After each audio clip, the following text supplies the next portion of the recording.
Mi abuelo siempre insultaba a mi padre por ser el fracaso de la familia. Ahora que mi padre tuvo éxito con nuestro negocio, vino a rogarle perdón. Le respondió que ya era muy tarde para que lo llame hijo.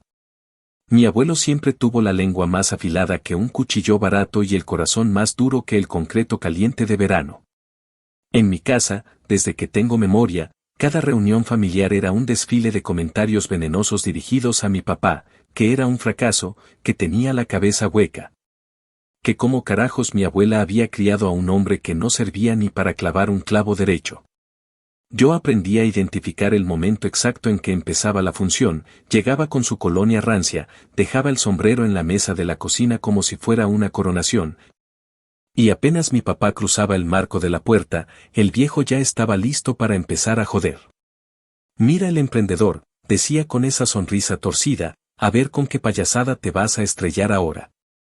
No lo decía para bromear, lo decía para humillar. Y mi papá, con esa paciencia cabrona que yo no heredé, se acomodaba los lentes, ofrecía café y tragaba el veneno sin contestar. A mí me hervía la sangre, pero él siempre decía, en voz baja y resignada, que discutir con ese hombre era como gritarle a una pared.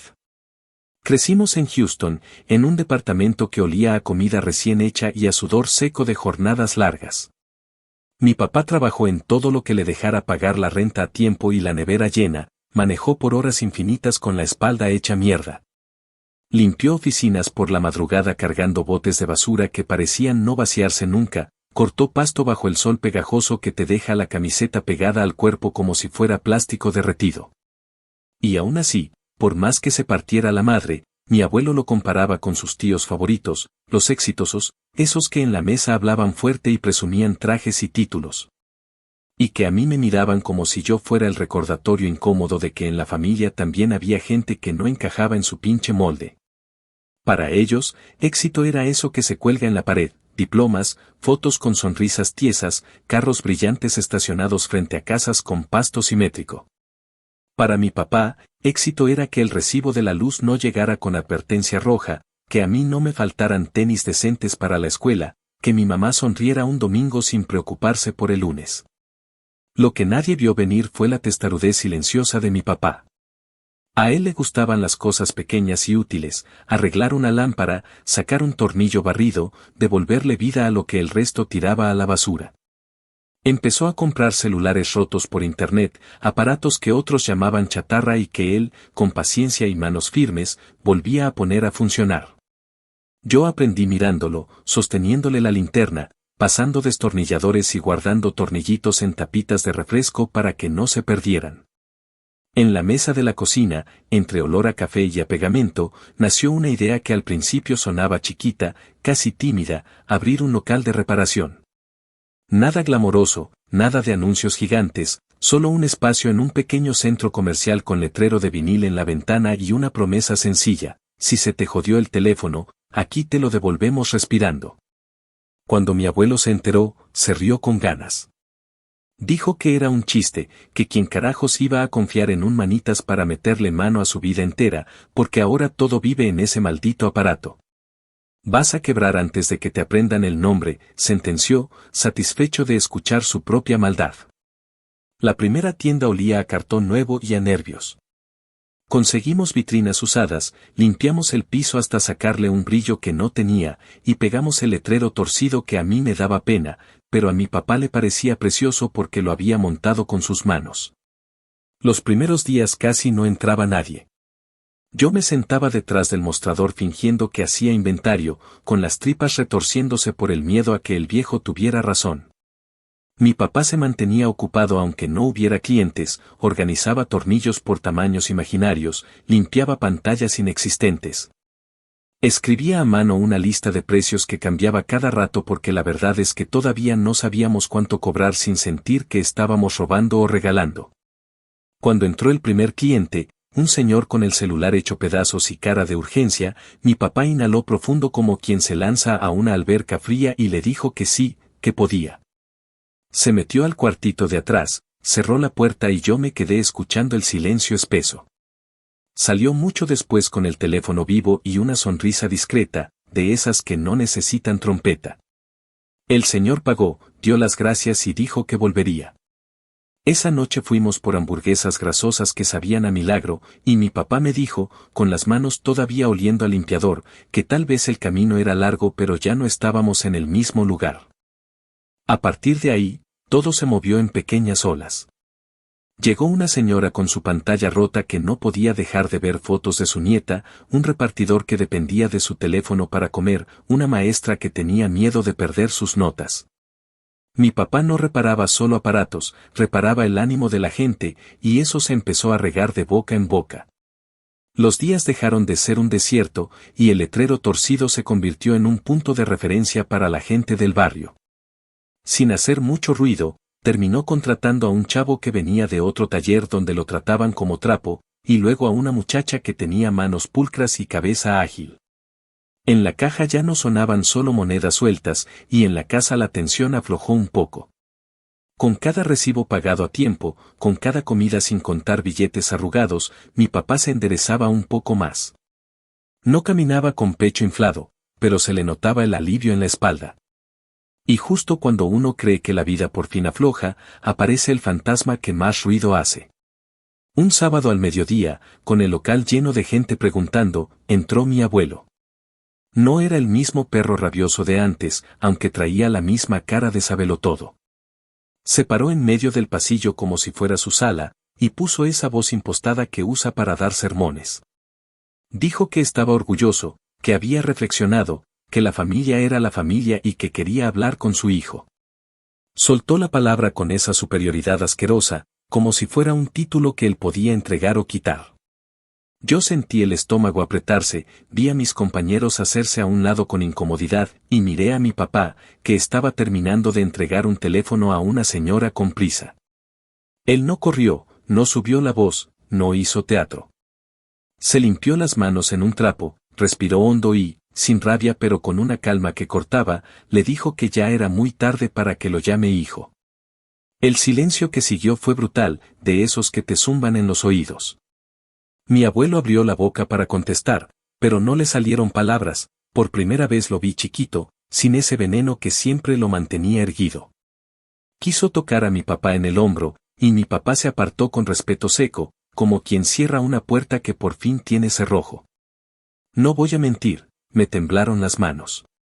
No por culpa, no por pena, sino por la mezcla rara de alivio y furia que uno siente cuando la verdad por fin se dice sin pedir permiso. Ese día entendí que esta no es una historia de abrazos falsos ni de perdones mágicos que se invocan cuando conviene. Es una historia de cómo un hombre al que trataron como basura aprendió a valorarse sin pedirle permiso a nadie, y de cómo el éxito, cuando es honesto y se construye con núcleos sangrados y noches en vela, suena más fuerte que cualquier insulto. Quien quiera decir que somos rencorosos o que nos hace falta espíritu cristiano, que se lo meta donde le quepa, no estuvieron en nuestra mesa cuando los comentarios dolían como golpes. Si quieren redención instantánea, vayan a misa, aquí lo que hay es memoria, heridas cerradas a la mala y un límite que se sostuvo en pie contra todo pronóstico.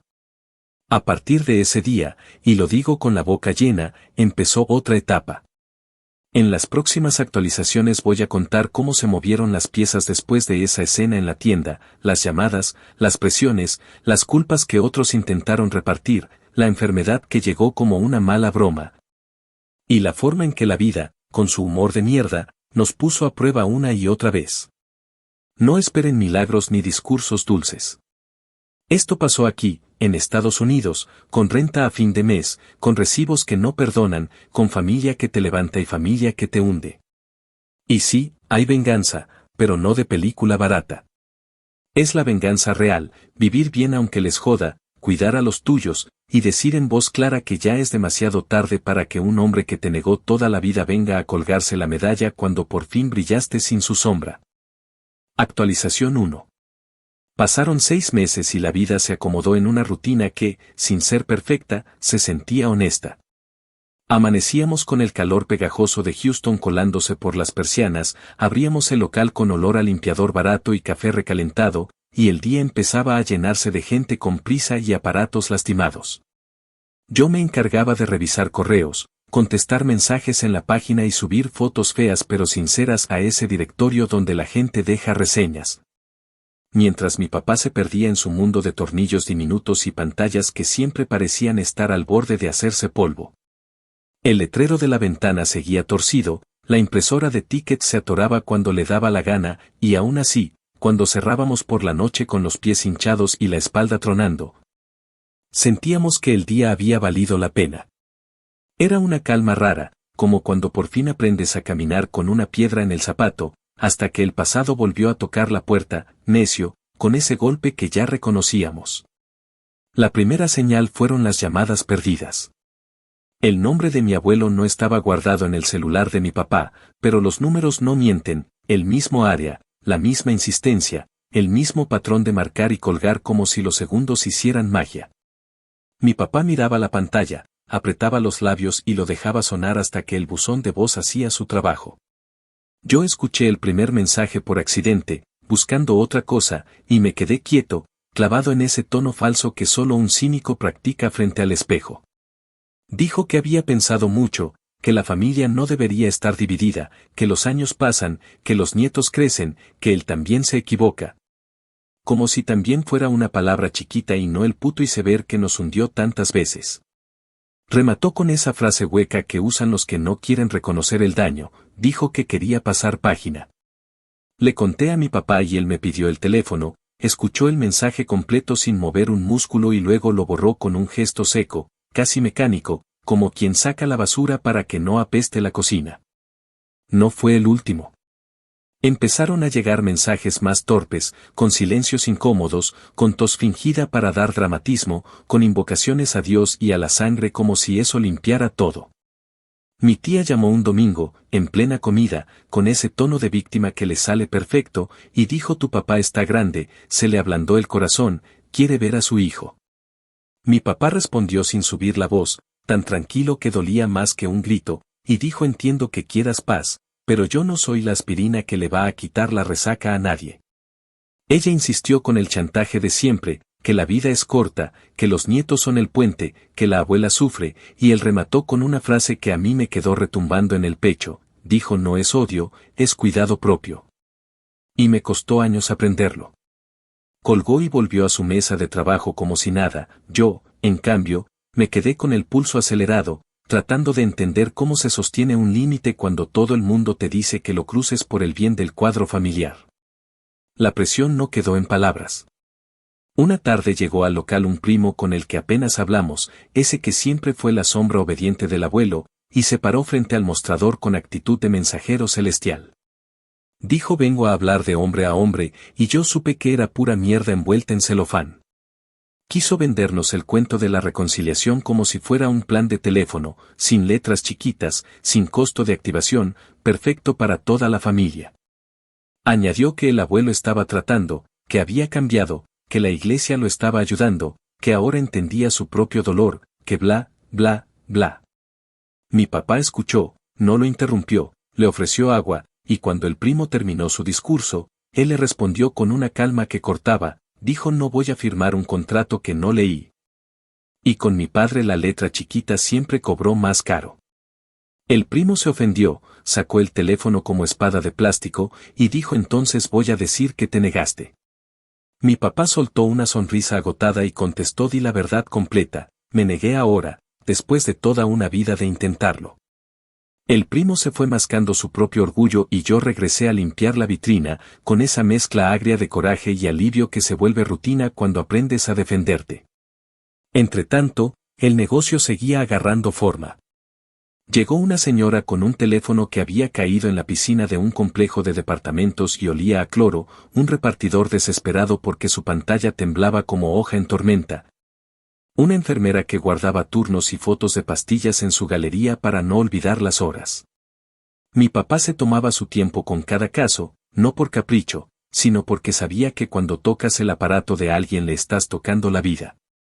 Los días buenos empezaron a superar a los malos y las reseñas con palabras sencillas, esas que no buscan likes sino agradecer, se convirtieron en el combustible que la familia necesitaba.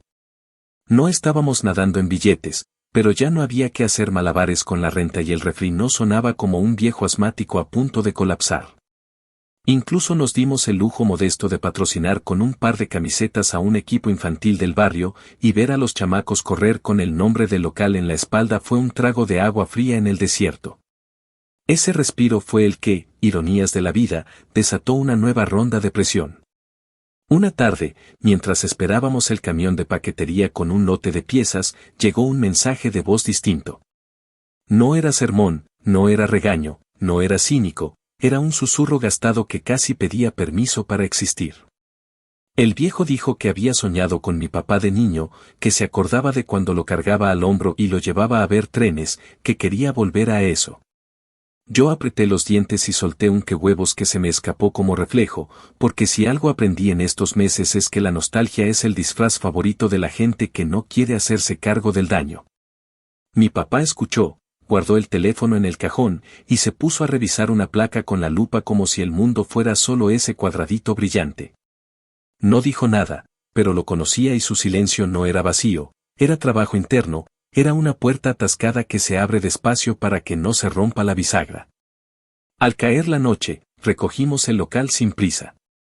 Cerramos bien la reja, guardamos el cajón de efectivo en su escondite que no es ningún secreto, y manejamos en silencio un buen rato, con el aire del coche escupiendo aire tibio porque el clima a veces decide fallar cuando más lo necesitas. Paramos en una taquería de luces flojas, pedimos lo de siempre, y fue ahí, con el papel encerado manchado de salsa y el ruido de platos en la barra, donde mi papá al fin habló. Dijo que cuando era joven soñó muchas veces con ese tipo de disculpa, con ese tipo de abrazo que llega de improviso y borra todo como si la memoria fuera una pizarra. Dijo que esperó años a que algo así sucediera y que a veces se culpó por no ser lo suficientemente bueno como para provocarlo.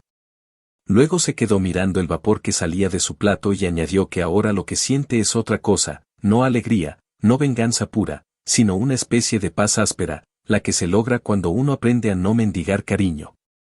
Dijo: no me alegra verlo suplicar, no me da placer, pero tampoco voy a regalarle mi paz a cambio de su teatro.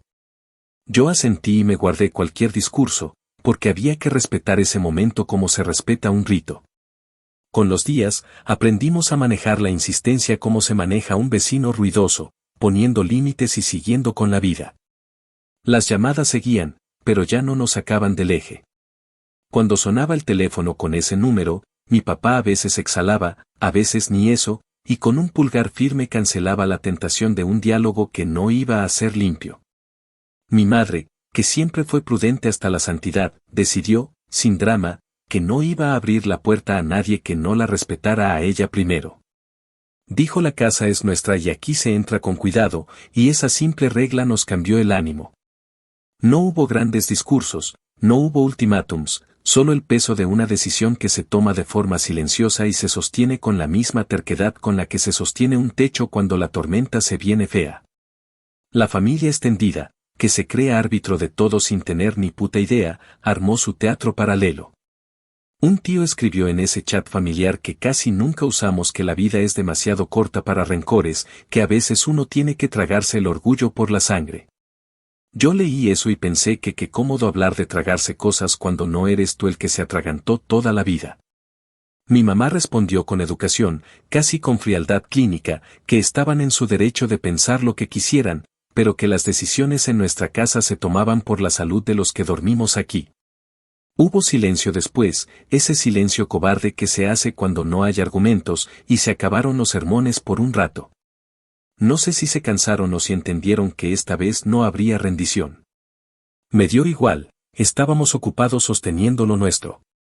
Lo extraño fue descubrir, en medio de toda esa basura, que mi papá estaba cambiando por dentro. No se volvió de piedra, no se hizo cínico, no empezó a tirar veneno para empatar el marcador. Más bien fue como si hubiera encontrado un cuarto escondido en su propia cabeza, un lugar con ventanas abiertas donde el aire corre distinto. Empezó a dormir un poco mejor, a reírse más seguido, a hacer chistes malos mientras buscaba un tornillo perdido en el piso. Un día, sin pedírselo, se detuvo frente al espejo de la tienda, se acomodó la camiseta con el logotipo chueco, y se quedó viéndose con una cara que yo no le conocía, no era soberbia, no era desdén. Era una mezcla inesperada de orgullo y alivio.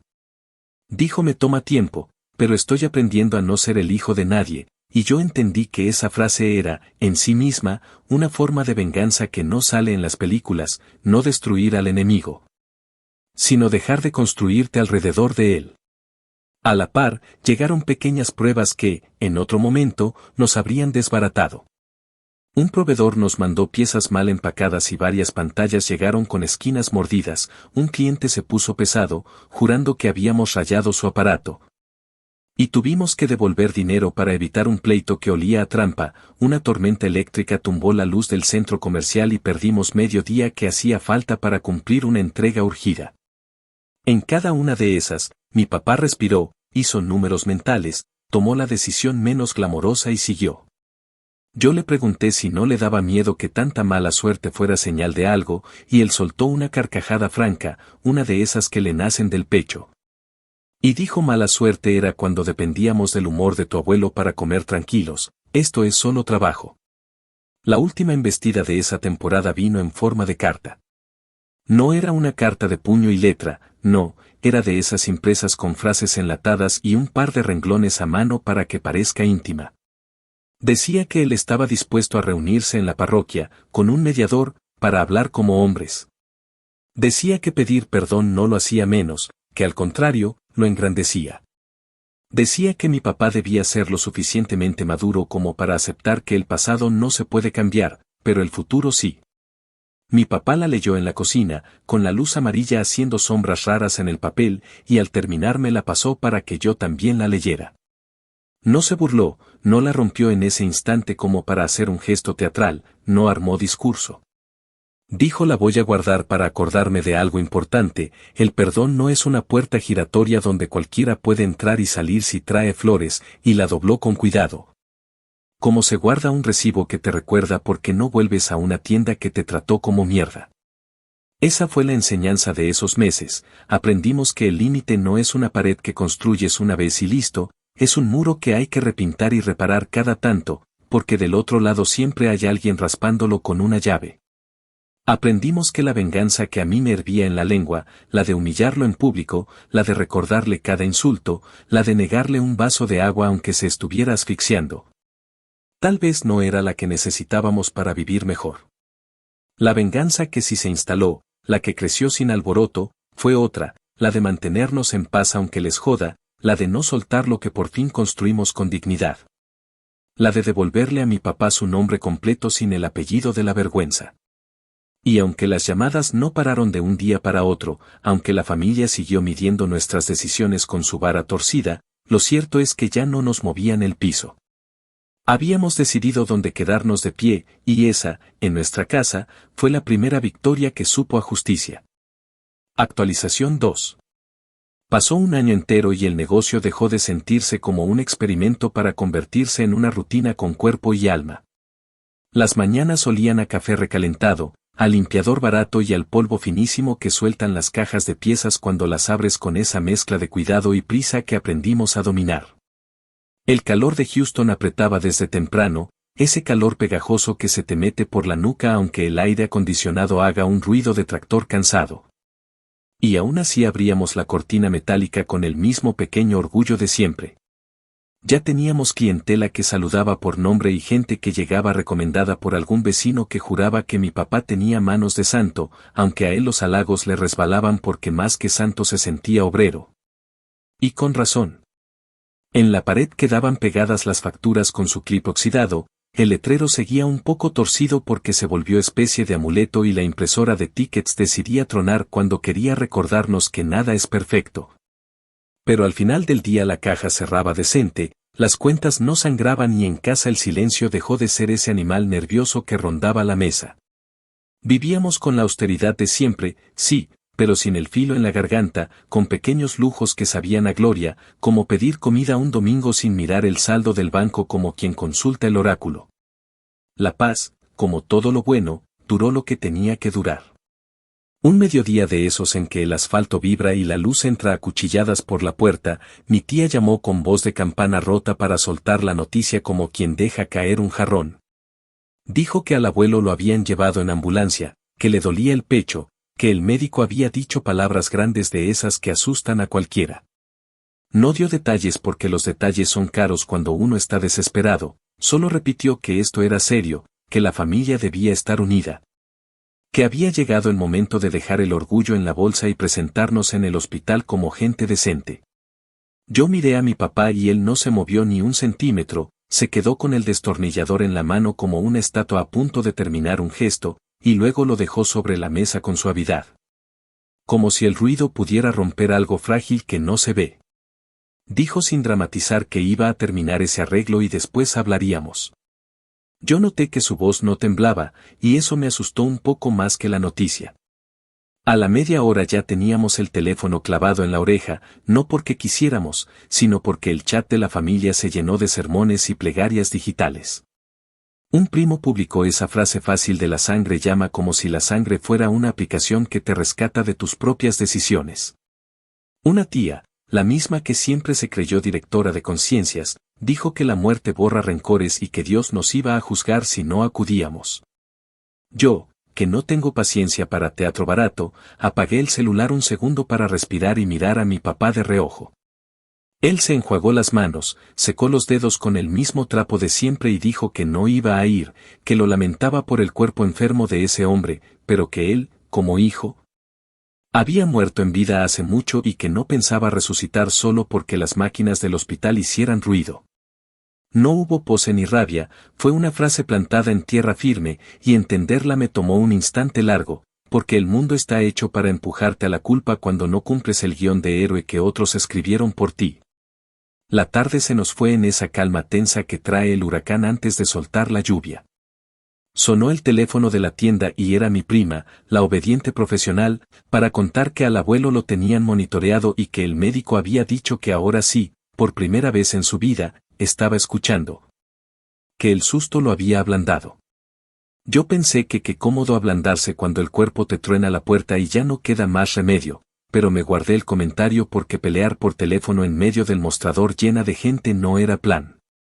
Ella habló de arrepentimiento, de nueva etapa, de que yo era el nieto mayor y debía convencer a mi papá de dar el paso correcto. Dijo esas palabras peligrosas que usan los que quieren que cargues un saco que no te queda, habló de responsabilidad, de legado, de cerrar ciclos. Yo respondí con la boca seca que entendía su angustia, que nadie deseaba mal a nadie, pero que en esta casa los ciclos no se cierran por decreto ni por miedo a la muerte. Y colgué con esa sensación áspera que da no complacer a quienes siempre andan midiendo tu valor con reglas ajenas. Al caer la noche, el barrio entero parecía estar enterado. En la taquería nos miraron con curiosidad, como si pudiéramos leer titulares en la frente, y el dueño, que siempre ha sido buena gente, nos dejó una bolsa extra de totopos en la mesa. Gesto torpe de consuelo que agradecí en silencio. Mi papá comió lento, casi ensayando cada bocado, y en un momento levantó la vista y me contó algo que no había dicho en voz alta. Recordó una madrugada lejana en la que siendo joven acompañó al abuelo a urgencias por una tontería de la que ni vale la pena acordarse y él, en la sala de espera con olor a desinfectante. Juró que algún día lo vería a él ahí, pidiéndole algo imposible, y que en esa fantasía infantil siempre se levantaba para correr a abrazarlo. Dijo que esa escena se le repitió durante años como película barata, pero que la vida, con su humor negro, lo fue curando a la brava, y ahora que por fin ese momento aparecía en carne viva. Lo único que sentía era la certeza de no estar dispuesto a pagar de nuevo con su paz ese boleto. No hubo lágrimas ni golpes a la mesa, solo esa decisión sobria que en mi casa empezamos a reconocer como la nueva manera de sobrevivir. A la mañana siguiente, la tienda amaneció con ese murmullo que anuncia día largo y yo traté de concentrarme en el inventario mientras por la puerta entraba y salía gente con historias que te aterrizan sin pedir permiso. Llegó un chofer con el teléfono partido y cara de no haber dormido porque si no arreglábamos ese aparato no salía a trabajar. Llegó una maestra con la pantalla parpadeando que guardaba ahí los planes de clase y los mensajes con padres de familia que a veces confunden ser exigentes con ser agresivos. Llegó un señor mayor con manos temblorosas que decía que su nieta vivía en otro estado y solo podía verla por videollamada. Mi papá atendió uno por uno como si esa fuera su única guerra, y lo era, y yo, viendo cómo resolvía la vida de otros con paciencia. Entendí que no estaba negándose por capricho sino ejerciendo una forma cabrona de venganza, no dejar que el viejo volviera a dictar el ritmo de nuestra casa, ni siquiera herido en una cama. La familia, sin embargo, no iba a soltar la presa así nomás. Por la tarde mi tía apareció en la tienda con olor a perfume caro y ojos hinchados por el llanto que muestra solo cuando le conviene. Se paró delante del mostrador con esa postura de juez cansada y soltó la arenga que llevaba preparada. Dijo que el abuelo había pedido ver a su hijo, que lo había llamado por su nombre y que había dicho, por primera vez en siglos, que se había equivocado, que necesitaba pedir perdón cara a cara. Usó la palabra deber, esa palabra que suena a cadena, y recalcó que si mi papá no iba, después no se quejara de llevar remordimientos como lastre de por vida. Mi papá la escuchó sin interrumpirla, le ofreció agua y, cuando ella por fin paró para respirar, respondió como quien firma una renuncia, dijo que ojalá ese hombre encontrara paz, que ojalá la encontraran todos. Pero que él no iba a prestarse a un teatro que le reactivaba heridas que le costó demasiado cerrar. Dijo sin elevar el tono que era tarde, que no cargaba odio pero sin límites, y que agradecía que no lo insistieran más porque la insistencia tiene un filo que también corta. Mi tía, incapaz de tolerar un no que no se disculpa, dijo que entonces lo que se iba a decir en la familia sería que él fue cruel.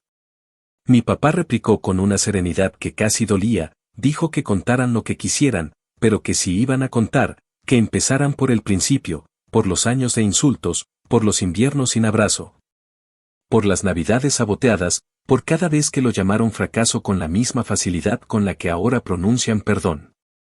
Esa discusión civilizada dejó un eco amargo. Cerramos más tarde de lo usual porque el trabajo no perdona y yo me quedé limpiando vitrinas con ese cansancio que se pega a los brazos como lodo. Al llegar a casa, había en la puerta un sobredoblado que mi mamá recogió con el ceño fruncido.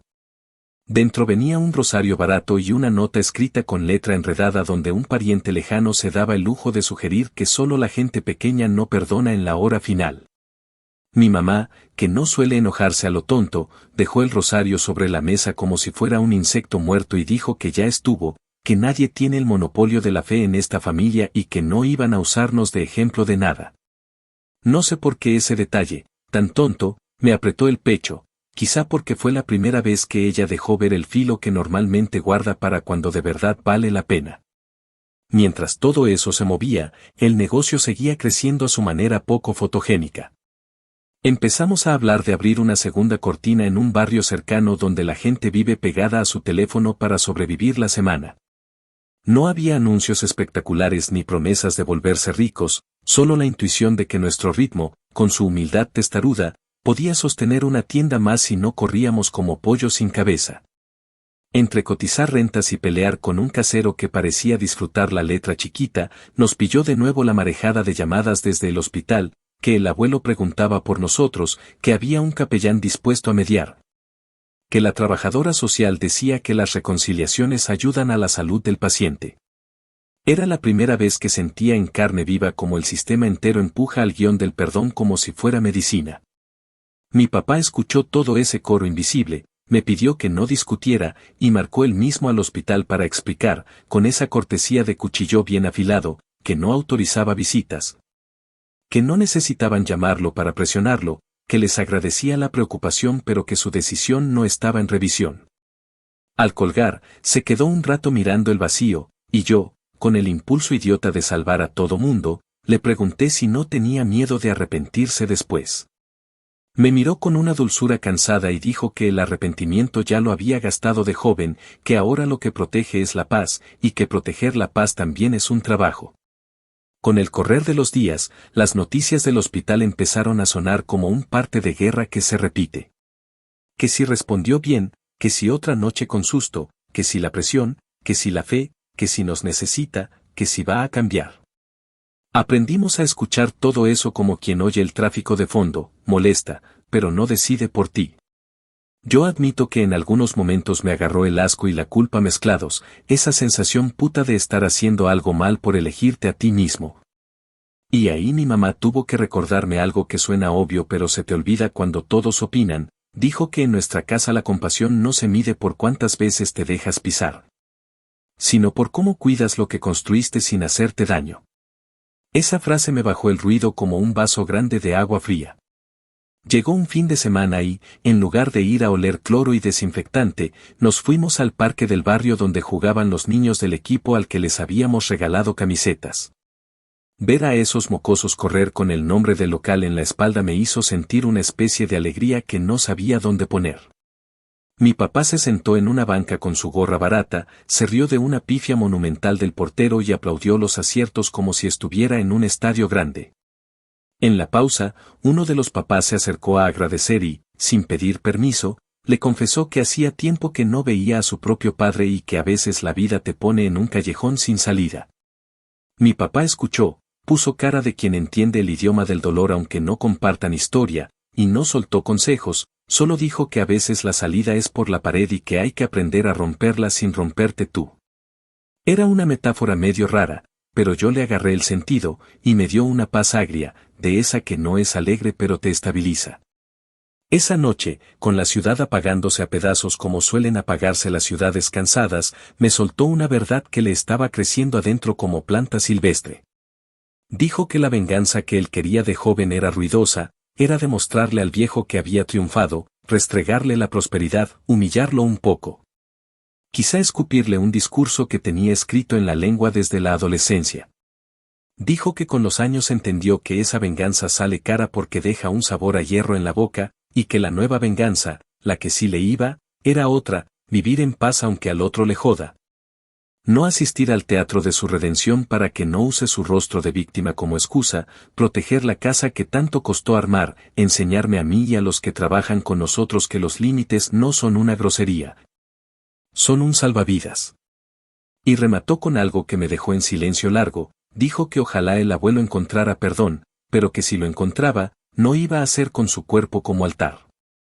Con esa certeza cerramos ese capítulo del año. No hubo escena de película, no hubo música triste, no hubo abrazo con lágrimas sobre sábanas. Hubo, en cambio, trabajo al día siguiente, hubo piezas que llegaron con retraso y hubo otra vez el sol de Houston mordiéndote la nuca. Hubo también familia molesta porque la narrativa no les alcanzó para doblarnos el brazo, y hubo silencio en la mesa, de ese que no duele sino que acomoda. La actualización termina aquí, en esa paz terca que elegimos con todos sus costos, y que, aunque no se vea, fue la primera victoria en una guerra que nunca pedimos y que ahora peleamos a nuestra manera, sin gritos, sin teatro. Sin ceder la llave de nuestra casa a cambio de una medalla inventada. Actualización 3. Pasaron unos meses y el verano se fue apagando con esa parsimonia pegajosa que tiene el clima aquí. Cuando el asfalto aún echa vapor al anochecer pero la brisa de repente se acuerda de ser decente y te deja respirar sin pelear. La tienda caminaba sola, como esas bicicletas viejas a las que ya les conoces el peso y el rechinido, y nuestras mañanas estaban clavadas en la misma coreografía, subir la cortina, prender las luces que parpadean como si tuvieran humor, poner a calentar el café que siempre sabe mejor de lo que huele. Y revisar el buzón de voz con la paciencia profesional de quien ya aprendió que del otro lado casi nunca hay buenas noticias, solo pendientes disfrazados. Desde la última vez que mi tía apareció con su discurso de misa, las llamadas se habían ido apagando como si al drama se le hubiera acabado la batería, y poco a poco pudimos volver a hablar de cosas normales. De un proveedor que por fin cumplía, de la posibilidad de pintar el local sin cerrar un día entero. De la idea tonta pero bonita de poner una planta junto a la caja aunque todos sabemos que en estos lugares la tierra se convierte en polvo electrónico. Era un descanso raro, porque cuando uno crece a base de empujones, la calma te sospecha, pero lo aceptamos con la voracidad con la que se acepta un vaso de agua cuando llevas horas tragando aire caliente. La madrugada en que sonó el teléfono con ese timbre distinto de los hospitales, ese timbre que parece una campana chueca que se te mete bajo la piel, yo ya estaba despierto sin saber por qué. Con la cabeza pesada y la espalda hecha nudo. Contesté yo porque el celular quedó en la mesa de la sala y mi papá dormía de ese sueño duro que solo le cae en días contados, y del otro lado una voz profesional, entrenada para no quebrarse. Dijo el nombre de mi abuelo y usó esas palabras que no necesitan diccionario, dijo que había fallecido un poco antes, que estaba acompañado por una enfermera y un capellán. Que habían intentado llamar a todos los números de emergencia y que yo era el primero que contestaba. Sentí el golpe seco de esa noticia clavarse donde uno no puede rascarse. No me salió ninguna frase elegante, apenas pude decir que iba a despertar a mi papá, que agradecía que nos llamaran, que sí, que entendíamos. Colgué, me quedé un segundo ahí parado con el teléfono a la altura del pecho como quien lleva una piedra mojada, y caminé al cuarto de mis padres sin prender la luz, porque hay cosas que no necesitan reflectores.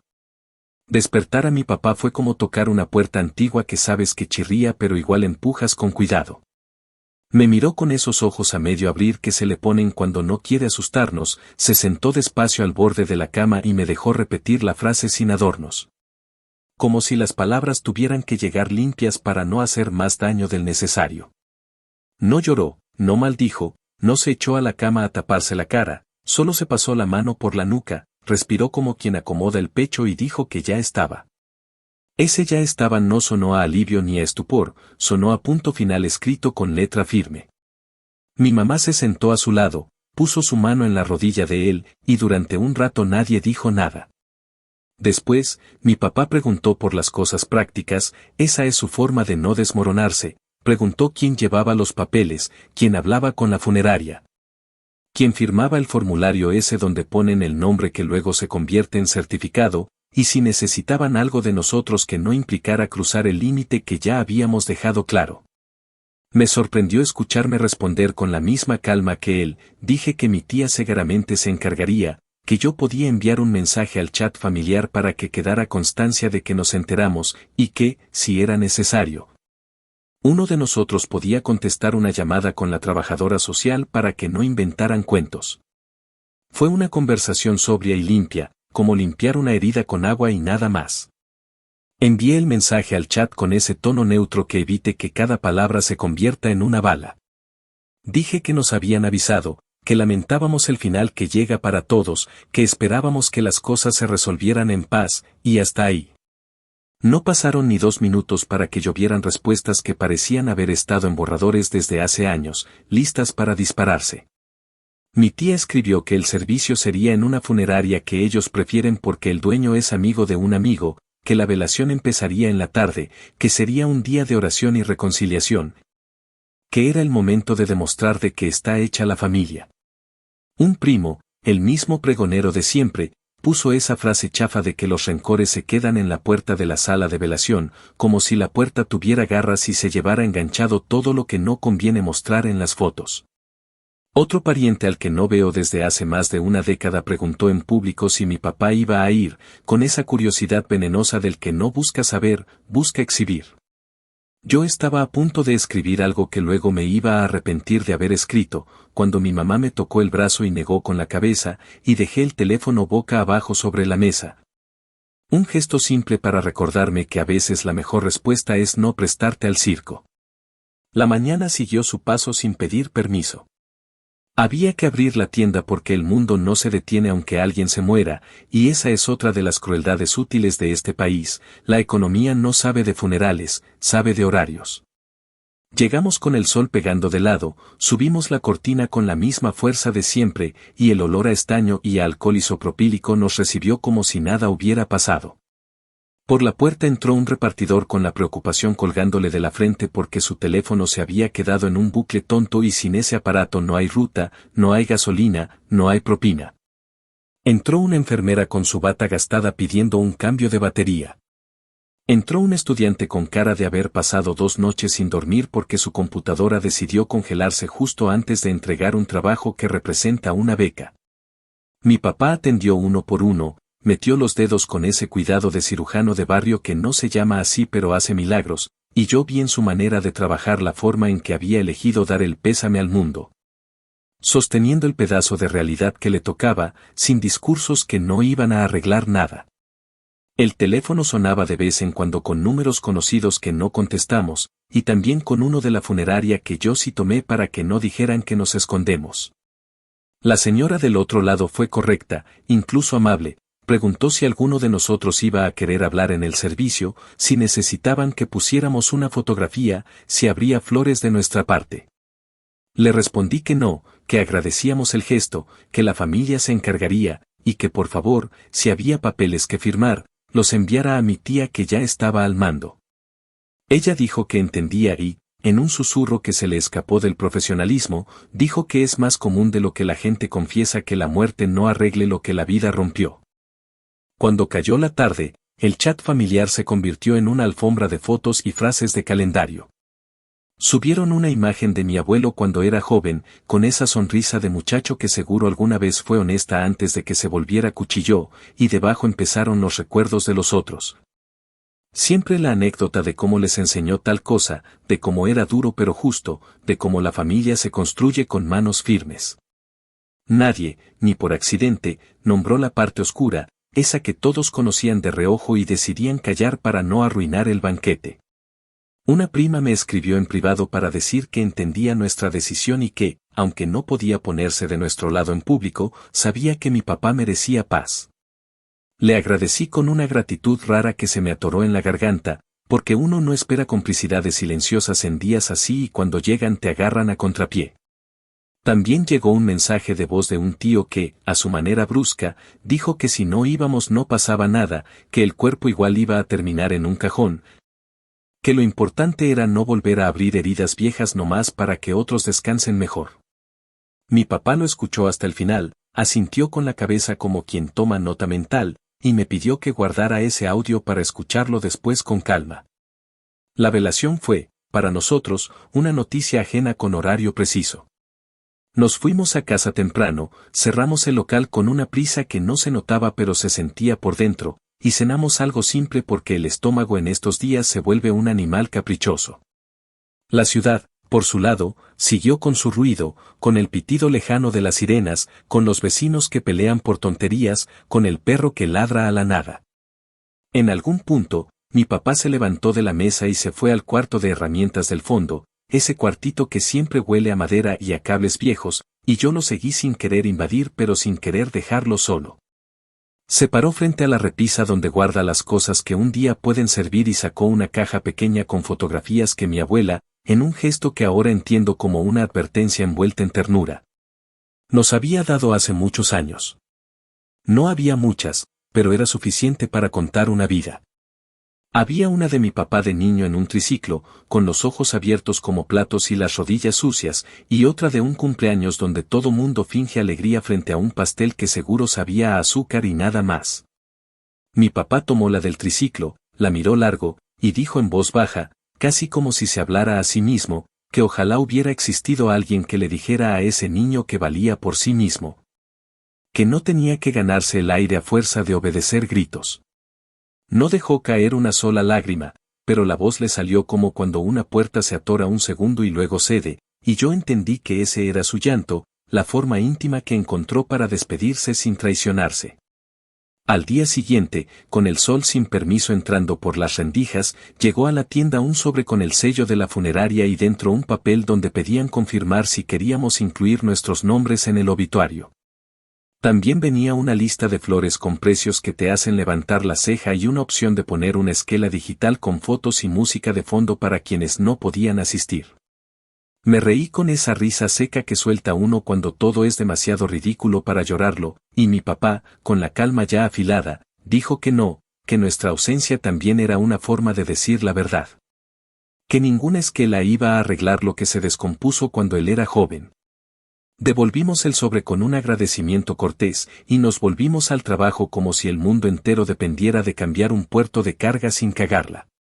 Hubo un rato, sin embargo, en que me senté a la computadora de la trastienda y busqué el obituario por simple curiosidad malsana, y ahí estaba, con la lista de hijos, yernos, nietos y un par de nombres que no reconocí.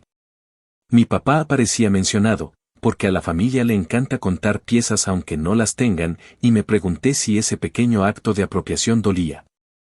Le mostré la pantalla y él la miró con una mezcla de cansancio y humor negro y dijo que no iba a discutir con impresos, que ya gastó demasiada saliva tratando de corregir relatos que le convenían a otros. El servicio religioso sucedió mientras nosotros comíamos en una fonda pequeña donde el menú nunca cambia y por eso todo sabe a casa aunque estés cansado de masticar tristeza. No fue una celebración, no fue una fiesta, fue un almuerzo con la quietud del que sabe que hay cosas que no se arreglan por asistir a una sala con flores y sillas plegables. Mi mamá, que entiende el mundo con una claridad que a veces me asusta, dijo que ese día necesitábamos no hablar del abuelo, no porque nos dé miedo decir su nombre, sino porque merecíamos darle al cuerpo y a la cabeza un descanso de tanta palabra pesada. Hablamos del equipo de niños, del vecino que por fin arregló su cerca, del chavo nuevo en la tienda que aprende rápido y tiene las uñas siempre limpias como si no se tocara los bolsillos, y solo al final. Cuando el plato quedó en silencio y la tarde asomó el hocico por la ventana, mi papá dijo que esperaba que la tierra fuera ligera, porque ese deseo no lo convertía en su hijo. Lo convertía en un ser humano que decide no escupir veneno donde ya no hay nadie para recibirlo. Yo asentí y sentí, por primera vez, que la venganza que nos había traído hasta aquí ya no gritaba, ahora respiraba, y su respiración nos ayudaba a estar de pie. Después del entierro, que conocimos por mensajes y fotos que no pedimos, vino el capítulo de papeles, la parte menos poética y más cabrona de cuando alguien se muere en este país. Llamadas del banco preguntando por firmas, un correo de una oficina con siglas que parecen inventadas pidiendo información para cerrar una cuenta, y por supuesto, la pregunta encubierta de si mi papá quería algún objeto personal a modo de recuerdo. Ofrecieron un reloj viejo que seguro fue importante para alguien, un par de medallas religiosas, un álbum con fotos que ya teníamos duplicadas en nuestra caja. Mi papá dijo que no con un respeto sobrio, explicó que no es que no quisiera recordar, es que no iba a traer a esta casa objetos a los que habría que pedirles permiso para no odiar. Pidieron su firma en un formulario para certificar que estaba enterado del fallecimiento, porque la burocracia necesita sus propias ceremonias, y la dio sin detenerse, con esa letra apretada que le sale cuando está cansado. Uno de mis tíos habló del testamento como si hablara de un gran mapa del tesoro y sugirió una reunión para repartir cosas que ni siquiera sabíamos que existían, y mi papá, para sorpresa de varios, dijo que renunciaba a cualquier parte. No lo hizo por heroísmo, lo hizo por higiene, no quería que el dinero, poco o mucho, fuera el pretexto para rascar otra vez la costra de la herida. La casa, mientras tanto, volvió a su ritmo. La noche siguiente al entierro hice algo que pensé que no tenía sentido y acabó teniéndolo. Saqué del cajón la carta que mi abuelo le había mandado a mi papá hace 1000 años, esa en la que le escupía que nunca sería nada. Y que habíamos guardado como quien guarda un diente podrido en un frasco, para acordarse del dolor pero no seguir masticándolo. La puse sobre la mesa de la cocina, con cuidado, como se deja un bicho raro bajo un vaso para observarlo, y cuando mi papá llegó, se la señalé sin decir palabra. Él la miró con esa serenidad de quien ya pasó por ahí y no piensa mudarse de nuevo, la tomó en sus manos, la dobló una vez, luego otra, y otra más, hasta que se convirtió en un cuadradito grueso que luego rompió por la mitad. Y después en pedacitos, como si estuviera destripando un recuerdo que se había quedado a vivir gratis. Dijo que no necesitaba esa tinta para recordar, que con recordar el sabor de la comida de mi abuela en días en que nadie gritaba le bastaba, y soltó un suspiro que sonó más a cierre que a alivio. Barrimos los pedazos entre los dos, sin ceremonia, y los echamos a la basura con el resto del día. Esa noche, cuando me fui a dormir con el telón de la casa bajando suave, me quedé pensando en la muerte como ese administrador taciturno que te toca la puerta no para pedirte permiso, sino para notificarte que se acabó la renta. Me pregunté si en el fondo mi papá había querido, aunque fuera un segundo, aparecer en la sala con flores baratas y dejarse caer en la trampa de las palabras bonitas que todo lo arreglan, y no supe responderme. Porque hay preguntas que no merecen ser diseccionadas y el cuerpo que las contiene ya encontró su manera de respirar. Lo que sí supe fue esto: ese día mi papá eligió no ir, eligió no colaborar con una puesta en escena que le exigía pagar con su paz la factura de un teatro ajeno. Eligió sostener un límite que le costó décadas aprender a dibujar. Si hay una venganza en eso, es una venganza silenciosa y contundente, la de decir no, la de quedarse en casa, la de seguir trabajando. La de no entregar el nombre que con tanto esfuerzo se devolvió a sí mismo a cambio de un aplauso postizo. Con el tiempo corto que separa la noticia de la rutina, llegaron también pequeñas señales de que algo se había acomodado por fin en su sitio. Mi papá empezó a dormir un poco mejor, ya no despertaba con esa sacudida del que espera malas noticias por deporte, y a ratos le escuché una risa nueva. Un modo distinto de contar chistes malos que siempre terminan con nosotros riéndonos más por su cara que por el remate. Una tarde, mientras cerrábamos la tienda y contábamos el efectivo con esa mezcla de ansiedad y alivio que nunca desaparece del todo, dijo una frase que me guardé en el bolsillo como quien se guarda un talismán. Dijo que no haber ido al funeral no fue un portazo, fue cerrar una ventana que se quedaba abierta por miedo al que dirán, y que ahora la casa, por fin, no tenía corriente de aire que te enferma sin que te des cuenta. Le creí, y no por fe ciega, sino porque en sus hombros se notaba la diferencia, como si hubiera dejado de cargar una mochila que ya se había confundido con su espalda. Al final de esa semana, el sol volvió a calentarnos la nuca con la impunidad de siempre, los clientes llegaron con su urgencia cotidiana, y la familia, cansada ya de no recibir el show que esperaba, dejó de escribir por un rato. No sé qué contaron en su versión de los hechos, no sé si nos pintaron como fríos, como malos, como ingratos, o si por fin se les agotó el guión. Tampoco me interesa, porque aprendí que hay historias que ya no nos toca corregir. Lo que sí me interesó fue ver a mi papá acomodar el letrero torcido de la ventana como quien endereza una foto, limpiar el mostrador con una dedicación inútil pero hermosa, y guardarse en el bolsillo una llave que ya no necesita para abrir puertas del pasado. Si la vida es un tablero con piezas escasas, esa semana movimos la nuestra con una paciencia cabrona y sin ruido, y aunque nadie nos aplauda, se sintió como un jaque que nos devolvía, por fin, el derecho simple y feroz de vivir en paz. Actualización 4. El tiempo siguió su marcha como si nada hubiera pasado, y sin embargo, todo había cambiado en silencio.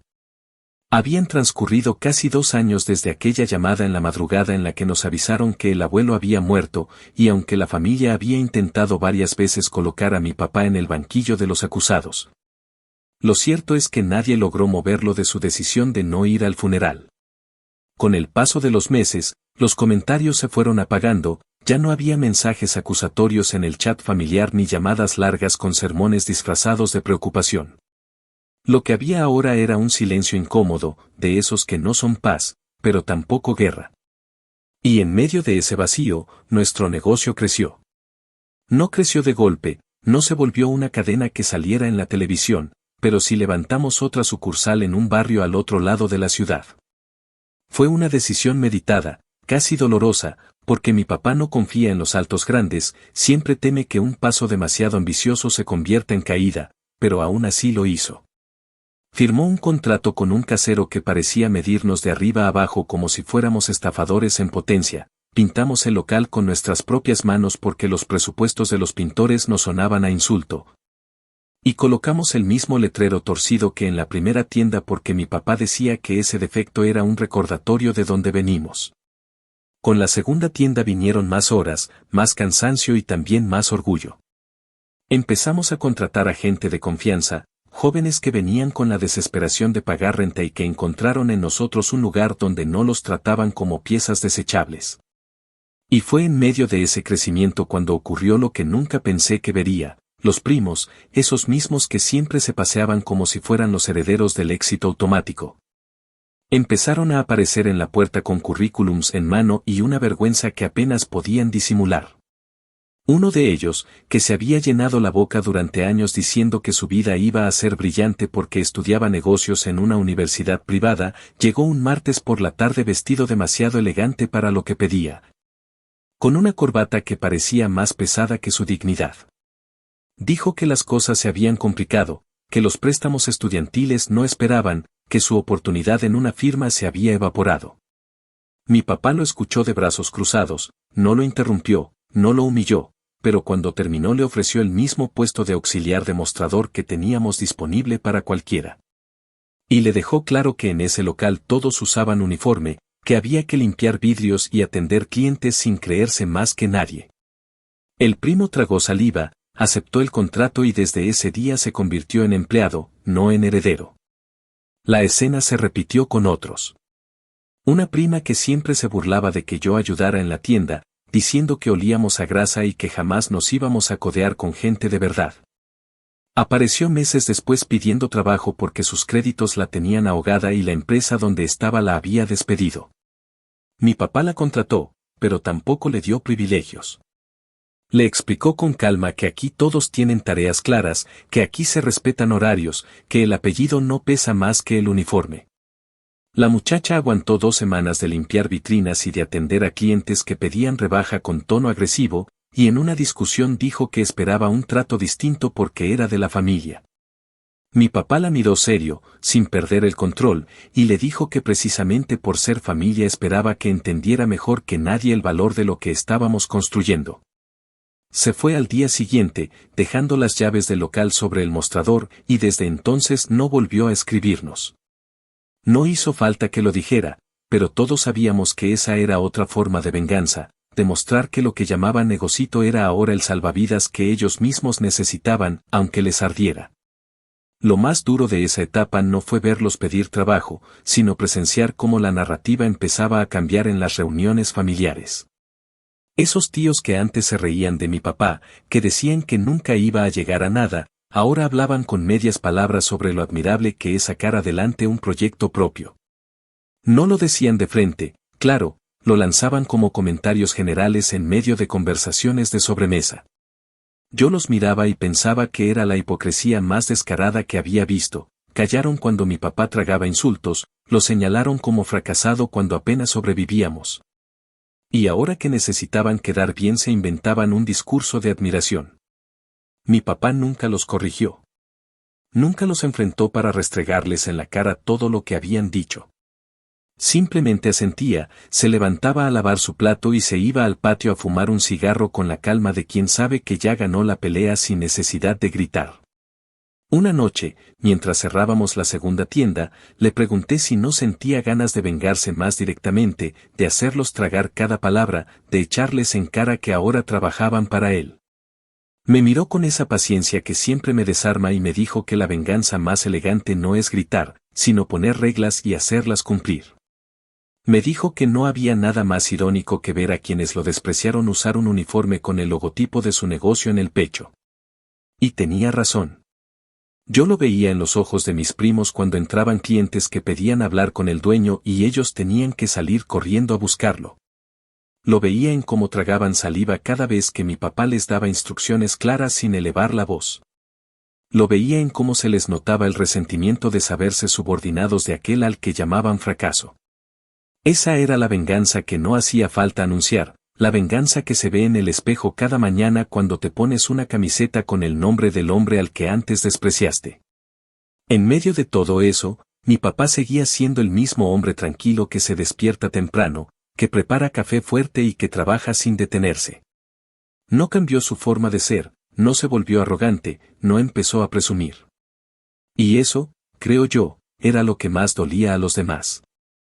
Porque si se hubiera vuelto altanero, si hubiera empezado a sacar en cara el éxito, ellos habrían tenido una excusa para llamarlo soberbio. Pero no, se mantuvo humilde, sobrio, serio, y esa calma era la bofetada más fuerte.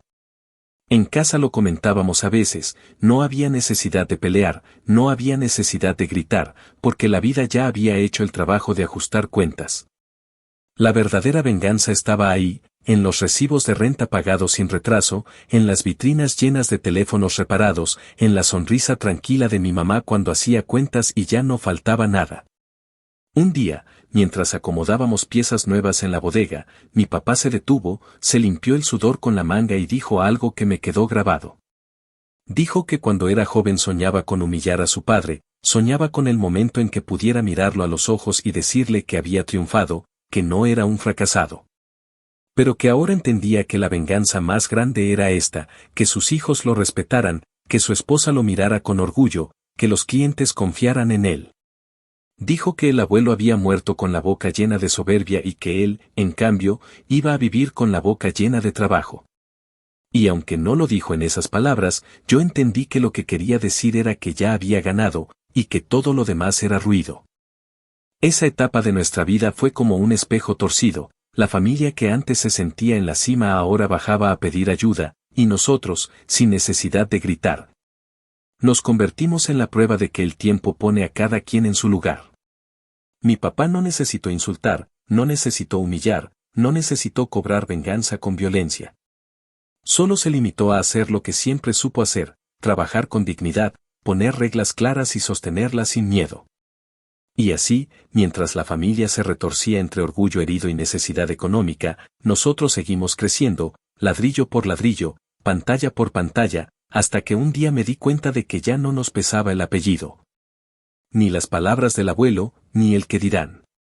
Nos habíamos liberado, y esa, aunque nadie lo dijera en voz alta, fue la venganza más grande de todas. Actualización final. Pasaron varios años más y la vida, terca como siempre, siguió haciendo su trabajo de lijarnos las aristas hasta dejarnos una forma que aguantara el día sin desmoronarse.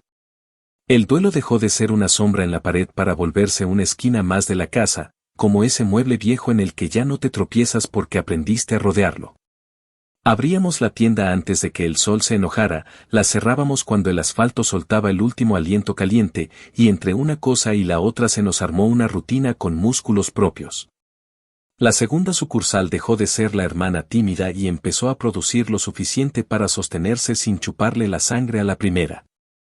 El letrero torcido siguió en su sitio, caprichoso, y mi papá decía que no lo enderezaba por superstición y porque a veces la memoria necesita recordatorios de papel y luz, no discursos. Crecimos sin prisa, como crecen los árboles de patio, a golpes de manguera y sol cabrón. En un arranque de optimismo que nos dio risa después, consideramos abrir una tercera cortina, pero el casero quería condiciones de mafioso elegante y mi papá, que aprendió a desconfiar del brillo, dijo que por ahora no. Que más vale sostener lo que ya existe que perseguir espejitos. En lugar de multiplicarnos, apretamos tornillos donde hacía falta. Subimos un poco los sueldos a quien se partía la madre de veras y pusimos un fondo para emergencias que mi mamá custodia con esa seriedad que no se aprende en ninguna escuela. Y que a mí me deja dormir aunque el aire acondicionado se empeñe en morir cada verano. La familia, que se había quedado sin combustible después del funeral, reapareció a su modo, no con sermones sino con gestos de costumbre. Un primo se quedó, porque resultó buen empleado y porque la necesidad le bajó el volumen al ego. Empezó limpiando vitrinas con mala cara y terminó atendiendo clientes con decencia, como si poco a poco hubiera entendido que la dignidad no depende de la altura del mostrador. Mi papá no lo adoptó, no lo castigó, no lo premió, solo le dio reglas claras que a veces cumplen mejor los que llegan con el orgullo roto. Los tíos siguieron organizando comidas donde el pasado se edita como se edita una foto vieja, con filtros que borran granos y arrugas. Y de vez en cuando soltaron ese comentario tibio de que a la familia hay que honrarla aunque duela. Mi papá dejó de responder a esos anzuelos con explicaciones que nadie iba a escuchar, aprendió la ciencia difícil de decir menos. A lo mucho soltaba, en voz plana, que honrar no es obedecer, que la lealtad sin respeto es una correa, y luego cambiaba de tema para preguntar por algo concreto. Si el sobrino ya consiguió trabajo o si la tía por fin fue al médico por esa tos que no suelta. Verlo manejar el territorio minado del parentesco se volvió mi nueva clase favorita, te enseña a no pisar explosivos sin perder la cara. Un día cualquiera, de esos en que el correo trae más polvo que cartas, llegó una caja con remitente de la casa de mi abuela. Venía con cinta vieja, como si hubiera dormido años en algún closet, y adentro había fotos, programas de misa, recibos que cuentan una vida mejor que los recuerdos, y, escondido entre papeles, un cuaderno del abuelo llenado a retazos con una letra apretada que huele a taller de carpintería y a mentira bien practicada. Yo lo hojeé con una curiosidad que me dio coraje sentir, porque una parte de mí quería confirmación de que el viejo alguna vez había sido decente. Había listas de gastos, cosas típicas de quien quería tener control hasta del aire, y un par de páginas sueltas con frases que pretendían ser reflexiones. Había una entrada vieja donde decía que la disciplina hace hombres y que el cariño afloja, otra donde enumeraba los defectos de cada uno de sus hijos como si estuviera armando un catálogo de fallas. Busqué, por pura necedad, una línea donde se viera un destello de autocrítica y me topé con puro cemento. Le llevé el cuaderno a mi papá sin ganas de hacerle daño, nomás por honestidad, y él lo sostuvo como quien sostiene una pieza que sabe que corta.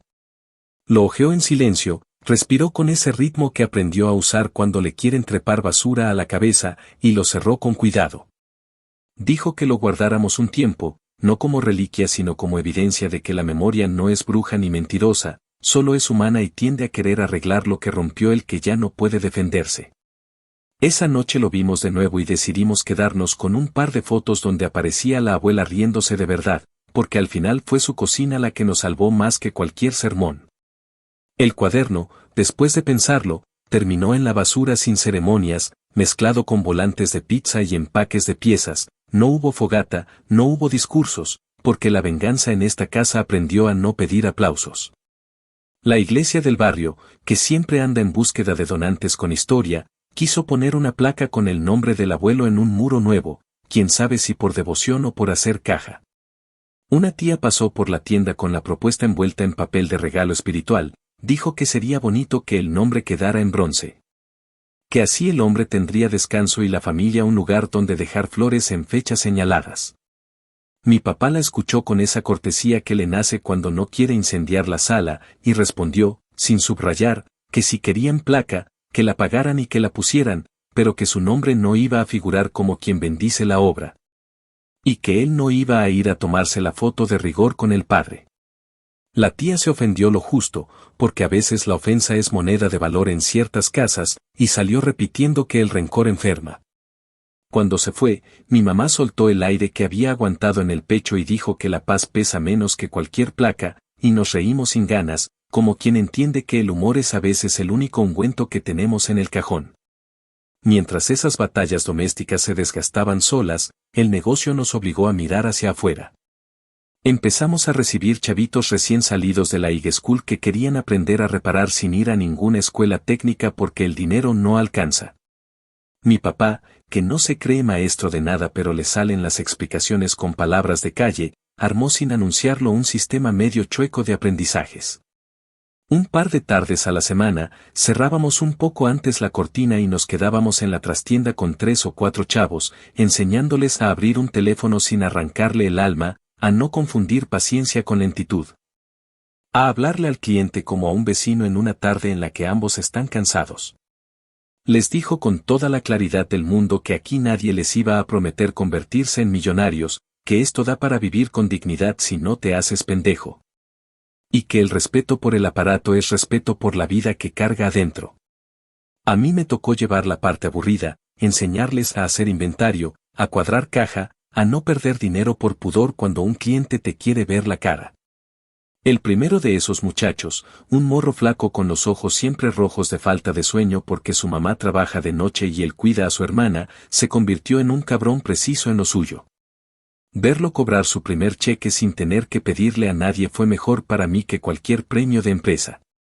Pensé, con un orgullo que me asustó por cursi, que esta era otra forma de venganza, devolver dignidad donde antes se nos negó, plantar banderitas pequeñas en la orilla de un mundo que te mira por encima del hombro. Cada tanto, en esas noches donde el calor no se digna a irse y la ciudad suena a tráiler lejano y a vecinos platicando en la banqueta, a mi papá le agarraba la nostalgia de una manera rara y saludable. No era llanto ni rabia, era una melancolía sin púas que lo llevaba a hablar de su mamá, de las tortillas hechas a mano, del olor a frijol recalentado y a patio mojado. De los sábados en que el abuelo aún no era el tirano de siempre y lo llevaba a ver trenes, esa imagen vieja que se volvió postal borrosa y que él mira con prudencia para no idealizar al verdugo. En una de esas pláticas salió una frase que ahora llevo como contraseña. Dijo que el perdón no es un contrato que firmas en una oficina, es una habitación con ventanas. Y que él entró en esa habitación el día que eligió no odiar más, pero también el día que decidió no recibir a quien le prendió fuego a la casa. Suena paradójico, pero en su boca no se pelea, es como si hubiera encontrado un equilibrio que no te enseñan ni en la iglesia ni en terapia, ese equilibrio donde puedes desearle a alguien tierra ligera sin invitarlo a cenar. Hubo un último intento de reescritura del pasado que nos agarró preparados. Un tío, liado con deudas y vanidades, decidió organizar una comida de homenaje al abuelo en el salón comunitario de una parroquia en el norte de la ciudad. Se sentó frente a nosotros con cara de productor y soltó el plan de brocha gorda, fotos proyectadas en una pared, testimonios, micrófono abierto, quizá hasta un video con música que haría llorar hasta a los perros. Dijo que sería edificante, que la familia necesitaba cerrar filas, que ya habíamos pasado la etapa dura y que era hora de mirar con amor. Mi papá le devolvió la mirada con la serenidad que usas cuando estás por decir que no a una oferta que no vuelve, y soltó sin adornos que él no iba a asistir. Que no iba a permitir que se usara su silencio como confirmación de un cuento bonito. Añadió que no iba a impedir que otros hicieran su ceremonia, que cada quien se acomoda el dolor como puede, pero que él no iba a pagar el alquiler de un escenario que lo lastimó desde niño. El tío salió medio indignado, medio aliviado, y en el chat familiar volvieron las cuñas morales que ya se sienten como una radio vieja que no se puede apagar del todo. Contestamos con la educación justa y volvimos al trabajo, que para eso comemos. En casa, los hitos se volvieron pequeños y por eso más importantes.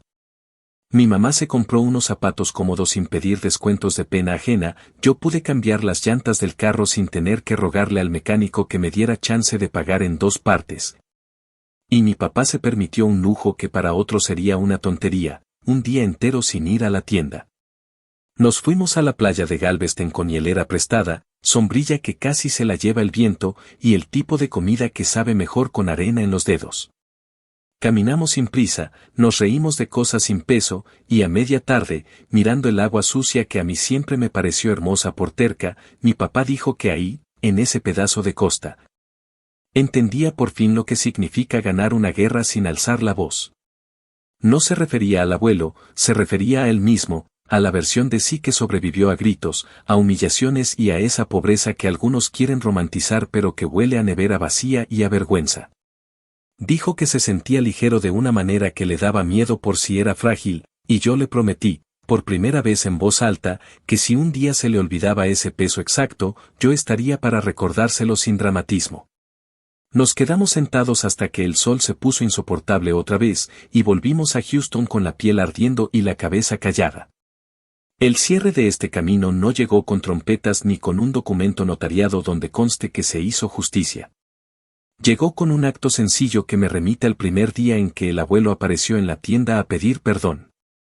Estábamos limpiando la trastienda, acomodando cajas y tirando basura acumulada, cuando mi papá encontró, en el fondo de un cajón que ya nadie abría, un llavero de metal barato con el nombre del abuelo grabado.